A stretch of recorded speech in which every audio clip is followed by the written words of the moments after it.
Le benchmark et la veille concurrentielle sont deux étapes essentielles de l'étude de marché. Mais les processus sont différents, ils ne visent pas les mêmes objectifs et n'utilisent pas les mêmes données. La veille concurrentielle est une démarche d'observation continue tout au long de l'année pour observer les pratiques et performances des concurrents de l'entreprise, directs, indirects, actuels, potentiels. Le benchmark est également un processus continu, mais il consiste à comparer le positionnement de l'entreprise à celui des concurrents. Il est aussi appelé en français étalonnage ou analyse concurrentielle comparative.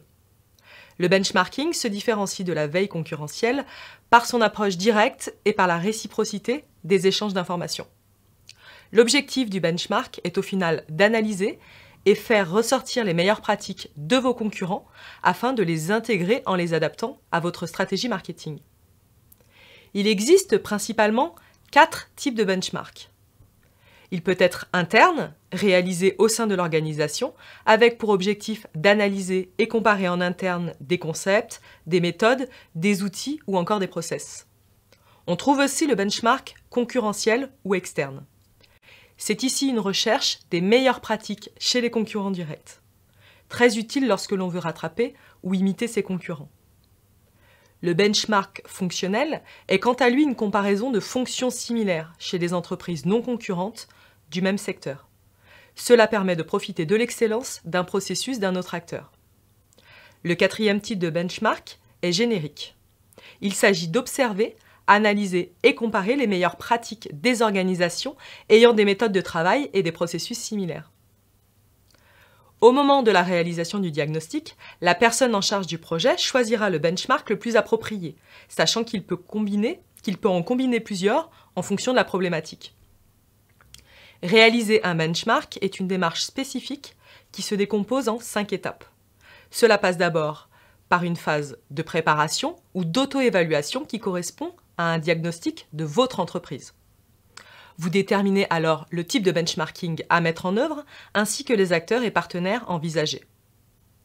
Il est ensuite nécessaire d'organiser le processus, d'arbitrer les priorités d'action et de choisir les indicateurs de mesure. C'est la planification. Les différents questionnaires, en fonction de la méthode choisie, sont élaborés à cette étape, puis envoyés avec des indicateurs de mesure souhaités. Une fois ces questionnaires complétés, traités et analysés, vous pouvez définir les différences de performance et de processus, étudier les écarts, projeter les évolutions possibles. Cette analyse est généralement accompagnée de graphiques, maps de positionnement, radars, etc.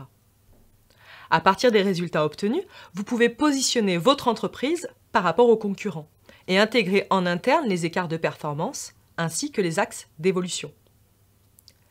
La dernière étape consiste, comme souvent, à déterminer les meilleures pratiques pour votre entreprise en fonction de ses objectifs afin de les intégrer dans un plan d'action proposé à la direction.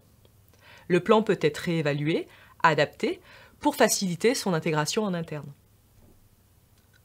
En résumé, il s'agit de réaliser un bilan des forces et faiblesses de votre entreprise dans le but de les améliorer en utilisant les meilleures pratiques des leaders. Le benchmark doit être réalisé régulièrement et pas en une seule fois afin de s'adapter continuellement aux nouvelles normes et pratiques du secteur.